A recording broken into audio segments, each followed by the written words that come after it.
Life has always been intertwined with sibling rivalry, but my sister Abigail seemed to take it to a whole new level. You see, before I met my husband Felix, the three of us, being my mother, Abigail, and I, were living under the same roof. It was when I got married that I moved out, but Abigail was still unmarried and continued to live with our mother. I am grateful that I got to be away from them, especially my sister, who's known for her sticky fingers.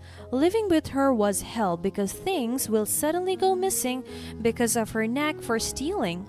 Just like that time with my snack. One day, as I eagerly set up the living room for a relaxing movie marathon night, I couldn't help but feel a burst of excitement. I had been looking forward to this moment of unwinding and indulgence all week. Just as I settled onto the couch, ready to press play, I reached for the bag of my favorite snacks, only to find it empty.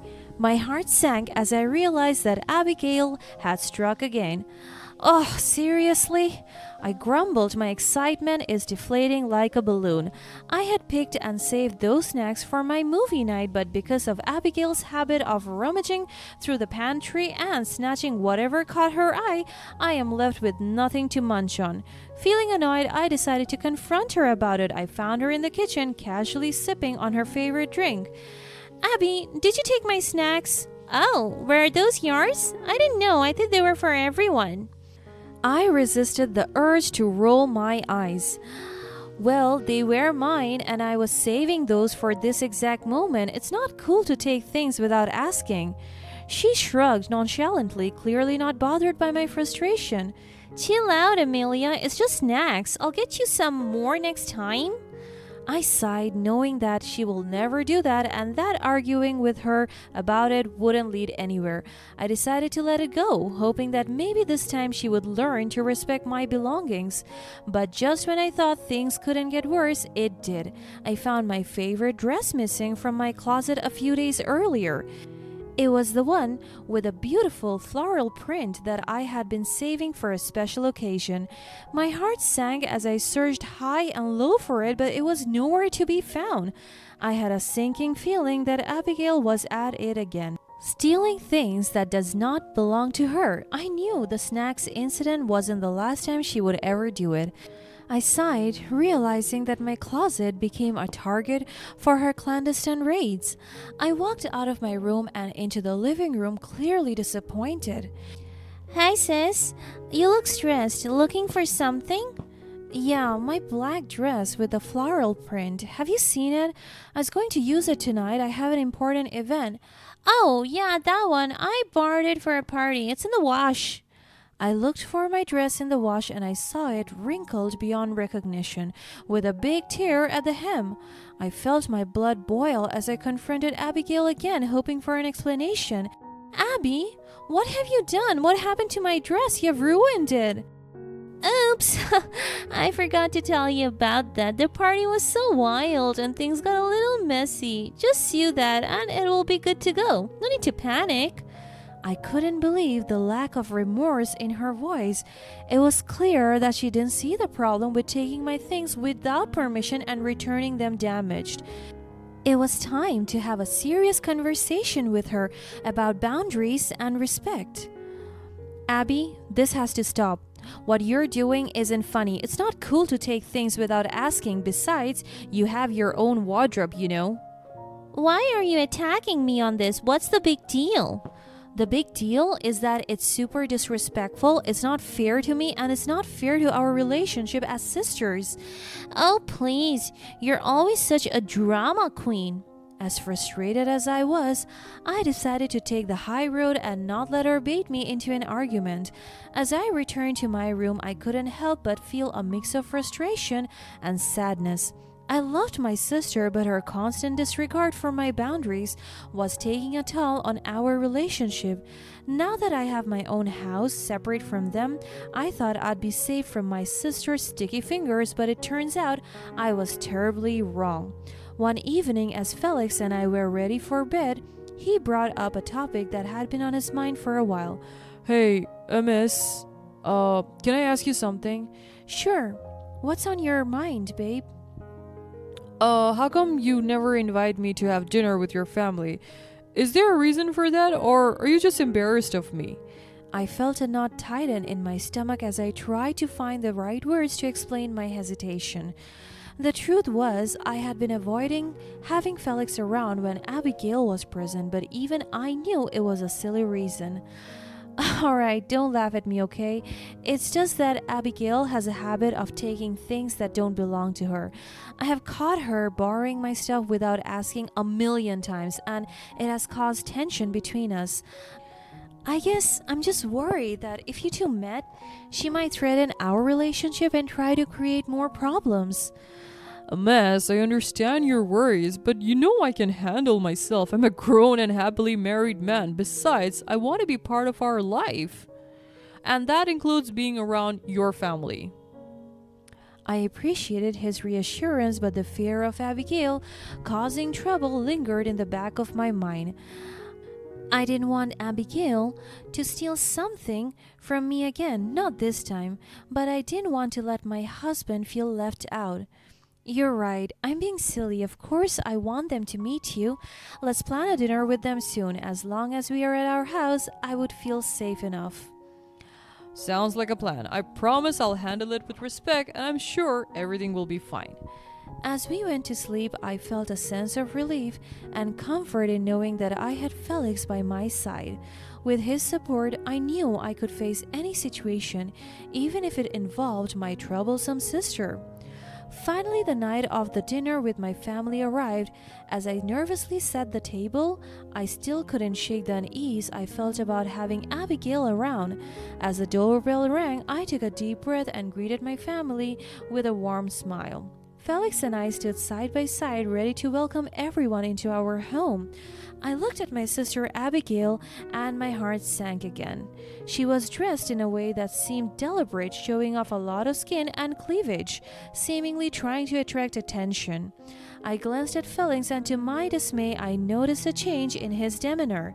He seemed visibly drawn to Abigail, and was evident that he found her attractive. My fears began to creep back, and I felt a surge of protectiveness over my husband. As Abigail approached, I mustered the courage to pull my husband closer to my side, hoping to send a subtle message that I wouldn't allow her to come between us. I leaned in and whispered, "Keep your hands to yourself. He's mine." "I don't even know what you're so worried about."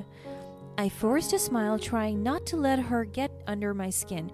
Throughout the dinner, I observed her attempts to flirt and get Felix's attention, from repeatedly asking him to pass her several things to asking him lots of questions with intensive eye contact. It was uncomfortable and frustrating, but I didn't want to cause a scene in front of my mother. I continued to keep an eye on my sister's behavior. At one point, I noticed her subtly brushing her leg against Felix's under the table. My heart pounded with anger and hurt as I realized what was happening. She's definitely trying to flirt with my husband, but what disappointed me most is that my own husband seemingly enjoyed the attention. It felt like a slap in the face that Felix would allow her advances to happen right in front of me. He didn't even try to move his leg away from his own leg. He just lets it happen. I couldn't just ignore the commotion happening under us, so I gave my husband a death stare.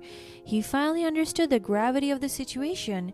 He became more reserved and cautious in his interactions with my sister, avoiding any opportunity for inappropriate behavior. After long hours of suffering, the dinner has come to an end. Felix and I escorted them out of the house. After bidding farewell to my family, I couldn't just let Abigail go without saying a word to her, so I leaned in and whispered, "I knew what you were doing with my husband. You better stop it right now, Abigail." "What's the matter? You said to keep my hands to myself. You didn't say anything about feet." She joked, but I wasn't amused.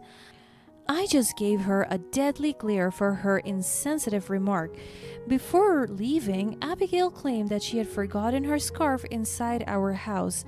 Desperate for her to just go away, I agreed to retrieve it for her quickly. I looked for it everywhere inside the house, but I couldn't find it, so I went back outside to ask her about it. But as I returned to the door, my worst fears were confirmed. There they were, my husband and Abigail locked in a passionate kiss. I pushed my own sister hard that she fell to the ground. "I told you to stop stealing from me, Felix. Get inside now." But to my shock, he just stood there, looking torn and conflicted. "What are you doing, Felix?" I said, "Get away from her and get inside now." At that moment, it became painfully clear that he had made his choice and it wasn't me. I turned away, unable to bear the sight of them any longer. The pain was too much to handle, and I knew I couldn't force him to stay with me if he didn't want to. I can't believe I lost something to my own sister again, and this time it was my own husband. I also couldn't believe how my husband could choose her over our marriage in a blink of an eye. The month that followed were some of the most difficult, challenging times of my life. The pain of betrayal weighed heavily on my heart, and I knew that I needed time and space to heal and find myself again. The house felt empty and hollow, echoing with the memories of a happier time. So I took a step back from everything and everyone, retreating into solitude as I worked on rebuilding my shattered sense of self. I sought therapy to help me navigate through the complex emotions and trauma. It was also during one of these months of self-discovery that I received the news of my mother's sudden passing due to an accident. The pain of losing her was another blow, and I found myself grappling with grief and loss on top of the heartache I was already experiencing. As the executors' meeting for my mother's will approached, I knew that I would eventually have to face Abigail and Felix again. It's a daunting prospect, but it's also a necessary step in closing this chapter of my life. As the will was read, the atmosphere in the room grew tense. The lawyer's voice echoed through the silence. "And as per your late mother's wishes, her entire estate, including all properties and assets, is bequeathed to her daughter Amelia for her unwavering dedication and care during her final years." It became clear that our mother had seen through Abigail's facade. My mother left me as the sole heir of her inheritance. It's such a substantial amount of money and valuable assets that it could change the course of one's life. "Amelia, this is unfair. How can you take everything? We're sisters." Mom made her decision, and unlike you, I did not even have to steal it. It was given to me. I couldn't help but feel grateful for my mother's recognition of my love and care despite having to move out from her house.